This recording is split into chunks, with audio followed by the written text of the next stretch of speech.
Oi, gente, tudo bem? Nós vamos continuar nas nossas reflexões sobre o corpo, né? Então, nós já estamos aí desde o retorno das aulas falando sobre o corpo, né? Na perspectiva da filosofia e também falamos na perspectiva da arte, da educação física para algumas turmas, né? Algumas turmas têm as 3 matérias, algumas turmas arte e filosofia, outras turmas filosofia e educação física. Então tá, o que nós falamos até então? A gente falou sobre a separação entre corpo e mente, entre corpo e pensamento. Foi uma primeira coisa que nós falamos, certo? Pois bem, em seguida eu disponibilizei um material onde o autor faz um resgate na filosofia da compreensão sobre o corpo desde a filosofia antiga, que é lá no início, quando a filosofia tem os primeiros filósofos, e aí o autor falou sobre o Platão, especificamente o que a gente conhece em Platão como dualismo platônico. Depois ele falou da relação entre matéria e forma em Aristóteles, que é um outro filósofo antigo, e depois o autor falou sobre Spinoza, que é um filósofo moderno, que fala do paralelismo entre mente e corpo. Hoje eu vou focar nos 2 primeiros, Platão e Aristóteles, para a gente entender bem, para depois a gente fazer um salto e falar sobre um outro filósofo, que é ali da mesma época do Spinoza, que fala da relação entre corpo e mente, mantendo a separação entre corpo e mente, assim como Platão e Aristóteles, que é o Descartes. O Descartes vai fazer, mas o Descartes vai trazer algumas questões novas. Por exemplo, o Descartes vai trazer a noção do corpo a partir da mecânica, ou seja, o que ele vai chamar de homem-máquina. Isso tudo tem que pensar, nós vamos pensar o corpo ali relacionado com a noção de máquina, tá? Mas isso vai ser nas próximas aulas. Hoje nós vamos então falar de Platão e depois de Aristóteles para encerrar. Como é que o Platão compreende o corpo? O Platão, pessoal, ele está lá no século 4, 3 antes de Cristo. E o que o Platão vai fazer? O Platão, ele vai dizer para a gente que o mundo, que a vida, que a existência, ela é dividida em 2 dimensões, que ele chama de 2 mundos. Um que é o mundo sensível e um que é o mundo inteligível. No mundo sensível, nós temos as sensações, nós temos o movimento, nós temos as coisas nascendo e morrendo. Ou nos termos do filósofo de antigamente, nos termos do Platão, as coisas perecendo. Sabe, alimento perecível que estraga? Então, que degrada? Esse, segundo Platão, é um mundo sensível. E tem um outro mundo que ele chama de um mundo inteligível, que é um mundo constituído, habitado por ideias perfeitas. Esse é o dualismo platônico, ó, dualismo, 2 lados, sensível e inteligível. No mundo inteligível, é como se a gente tivesse uma árvore, uma ideia perfeita de árvore, e aí tivesse uma mente brilhante, que o Platão chamou de demiurgo, que vai lá, pega essa ideia perfeita de árvore e imprime ela, faz uma cópia dela no mundo sensível, tá? Então o mundo sensível é a cópia do mundo inteligível, entenderam? Tudo que eu tenho no mundo sensível foi copiado de um mundo que é perfeito, onde as coisas não mudam, onde as coisas elas se mantêm eternas, elas não são perecíveis, elas não são móveis, E elas são alcançadas apenas pelo pensamento. Nós vamos ver como. Então, o dualismo platônico é caracterizado pela relação entre dois mundos de naturezas diferentes, segundo Platão. Um que das ideias perfeitas e o outro mundo sensível das cópias imperfeitas. Então, eu, Carol, você aí que está estudando, tem uma cópia perfeita, uma ideia, uma cópia não, tem uma ideia perfeita de você, da Carol, de ser humano, na verdade, é uma ideia perfeita de ser humano. E aí, essa ideia, ela é copiada e a gente tem essa existência, cópia, aqui no mundo sensível. Então, eu, Carol, nesse mundo sensível, que é o nosso mundo das matérias, onde as coisas mudam, tem a Carol imperfeita, que foi copiada lá da ideia perfeita de Carol. Certo? Assim como tem você, outra pessoa, sua amiga, seu amigo, sua mãe, sua tia, sua irmã. São todas existências copiadas do mundo inteligível. Por isso, dualismo cartesiano. Tá bom? Beleza. No mundo inteligível, eu tenho as ideias perfeitas. No mundo sensível, eu tenho os corpos simulados. São as impressões imperfeitas. É como se eu pegasse uma coisa original, fizesse uma cópia que viesse com algumas marcas que não tem no perfeito, né? Aqui na ideia perfeita. Esse é o dualismo platônico, não pode esquecer. No dualismo platônico, então, há a separação entre mundo sensível e mundo inteligível, sendo que o pensamento é o que alcança o mundo inteligível e o corpo é o que diz respeito ao mundo sensível. Ok? Agora vamos saber como que o pensamento consegue atingir esse mundo aqui, esse mundo inteligível que é o mundo perfeito, tá? Então eu tô aqui tomando uma água. Tudo isso aqui é cópia. Tudo isso aqui diz respeito ao movimento no sentido de mudança. Amanhã, essa água já vai estar com uma outra temperatura, ela vai estar com quantidade inferior, por quê? Porque vai ter evaporado um pouco mais. Se eu deixar aqui o copo, vai evaporar, vai mudar mudar em termos de quantidade de água, certo? Ou se fizer frio, à noite, ela vai estar uma temperatura alterada em relação agora à tarde, que está um pouco mais quente. É isso que o Platão diz sobre o mundo sensível, essas mudanças dizem respeito à matéria, aos corpos, tá? Ok, então eu tô com essa água aqui. Eu quero saber como que eu chego, então, na perfeição da água. Se essa aqui é a cópia, como que eu chego na perfeição da água? O Platão vai dizer, existe um método, existe um modo da gente chegar lá.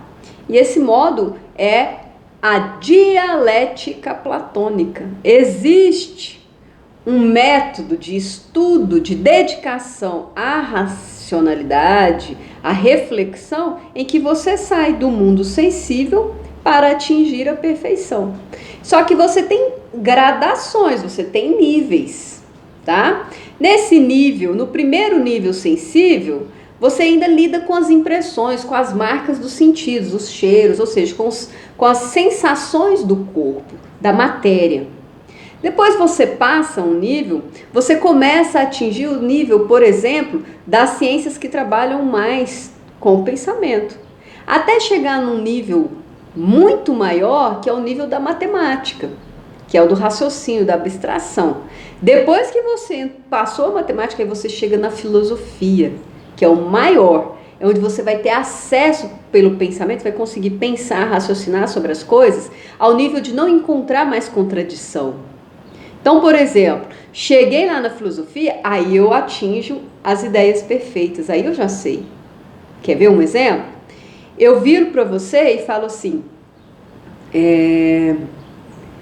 não é justo no mundo que ainda pessoas elas sejam condenadas a morrer de fome por falta de alimentos. Eu estou falando de justiça. Como que eu sei se a ideia que eu tenho aqui de justiça, o que eu faço e considero como sendo justo, que o meu corpo né, responde aos estímulos como justiça, é correto, não é uma imperfeição, não é uma cópia degradada, muito degradada, lá 10 vezes menos do que a ideia perfeita de justiça. O Platão diz, através do método da dialética, você vai começar a procurar as contradições dessa ideia que você tem de justiça. Então, lembra que nós estudamos lógica? Quem estudou lógica no primeiro ano, quem estudou lógica agora, que está no primeiro ano, estudou lógica comigo lá no primeiro trimestre, nós estudamos. As contradições a gente encontra analisando as premissas. Se eu falei que não é legal ter pessoas morrendo no mundo, não é justo pessoas ainda morrerem de fome no mundo por falta de alimento, eu estou dizendo que, já estou afirmando que há pessoas no mundo que morrem por falta de alimento, certo? Até aí, ok. Aí eu venho com outra premissa, porque há toda uma produção que amplia, que expande a colheita de alimentos. Se esses alimentos... Aí pronto, outra premissa. Então tem alimento para todo mundo no mundo, porque se existe uma produção que expande, segunda premissa. E a terceira, entretanto, essa distribuição, esses alimentos não são distribuídos igualmente para as pessoas. Tem pessoas que têm mais e tem pessoas que têm menos e pessoas que não têm nada, por isso elas morrem de fome. Logo, aí vem a conclusão, eu usei 3 premissas e vou cair na conclusão. Logo, o quê? É possível acabar com a fome com os alimentos que são produzidos em grande escala hoje. Beleza? O Platão disse, quando você fala em justiça, então você tem que analisar as contradições desse seu pensamento. Se você encontrar alguma contradição, esse pensamento é uma cópia. Se você não encontrar uma contradição, você vai passar para um outro nível, até você chegar na filosofia. Então, é todo um processo dialético, de análise, você vê um polo, outro polo, vai conversando até encontrar. Não tem mais contradição, concordamos nisso. Ou você pode falar, não concordo por isso. A gente vai analisando para ver quem é que mantém mais a coerência, o argumento verdadeiro. Aí, então justiça é fazer a distribuição correta? Beleza. Aí a gente vai analisar outra etapa, até a gente conseguir não ter mais nenhuma contradição. Então percebe que o corpo, ele é sempre inferiorizado. O que vai levar à perfeição é o pensamento. Essa é a concepção do dualismo platônico.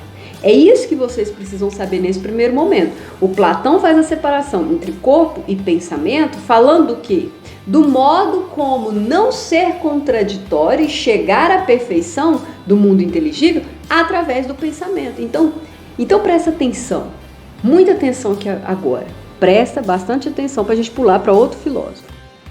O que nós temos em relação ao corpo no pensamento de Platão é uma inferiorização do corpo, justamente porque o corpo ele tem consigo o movimento. Movimento, entenda, não é o deslocamento do corpo apenas, é também, mas é movimento no sentido de mudança, né? Hoje você tem 15 anos, com essa fisionomia, um tipo de cabelo, não tem cabelo branco, tudo tá mais ou menos tranquilo, né? O corpo funcionando tranquilo. Daqui 10 anos você vai ter 25 anos, você vai ter um outro formato de cabelo, vai ter mudado um pouco a sua fisionomia. Isso é mudança, isso é movimento na existência, ou seja, você mudou. Em função dessa mudança, é que o Platão diz que o corpo ele é uma cópia imperfeita, porque ele nunca permanece igual, ele não é eterno, ele altera, ele sofre mudanças. Já o pensamento não, né? Tá vendo esse latido de cachorro?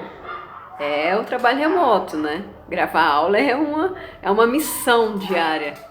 O latido do cachorro, ele é movimento. Movimento no sentido que altera frequências, altera movimento corporal, altera o som do ambiente. Isso tudo são movimentações que não dizem respeito ao pensamento, porque o pensamento ele nunca vai mudar. O conceito de justiça vai sempre ser o mesmo, ao ponto de ele ser universal, ser único e servir para todo mundo. Por isso que ele é captado pelo pensamento. Agora, quando a Carol vem aqui e aplica um jeito de fazer justiça, o corpo Carol no mundo sensível lida com um conceito de justiça. Então, nós temos uma variação, uma mudança, uma simulação, uma cópia, um jeito, uma variação, uma diferenciação. Quando uma outra pessoa vai lá e fala, não, ser justo é agir desse modo, que é diferente da Carol, tá vendo que nós temos uma outra variação? Ou seja, nós temos movimento na hora de falar sobre justiça, de agir de modo justo no mundo sensível. Daí a origem em Platão da inferiorização do corpo, tá? Esse é o pensamento do Platão. Então, o que era importante vocês prestarem atenção era o lugar do movimento, da mudança. O corpo como sendo mutável, o corpo como sendo perecível, ou seja, sofre alterações, e o pensamento como sendo imutável, eterno, e o que traz a verdade, a verdadeira ideia, a perfeição, certo?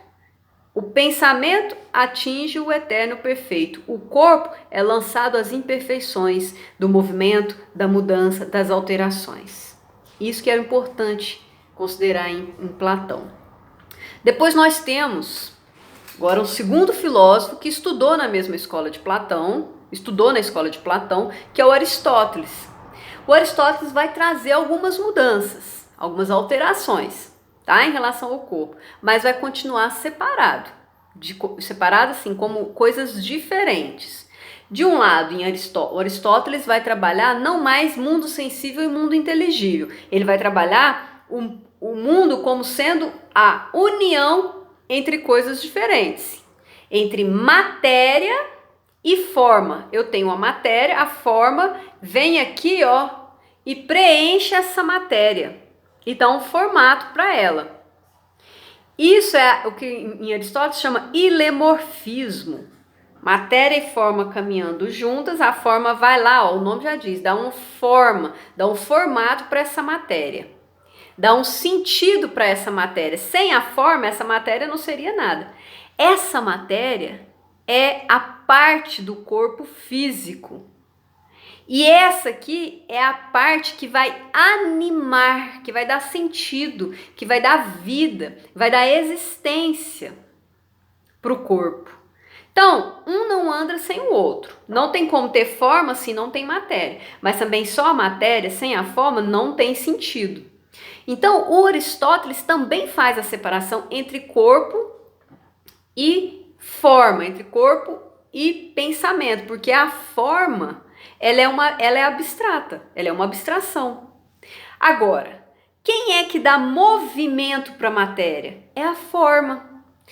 O movimento, a vida, o aspecto orgânico da vida, quem vai dar é a forma. Então, por exemplo, a forma vem e diz, você vai ser ser humano, olha, tem uma forma aqui, então a matéria passa a ser ser humano. Você vai ser uma planta, vem aqui, passa a ser uma planta.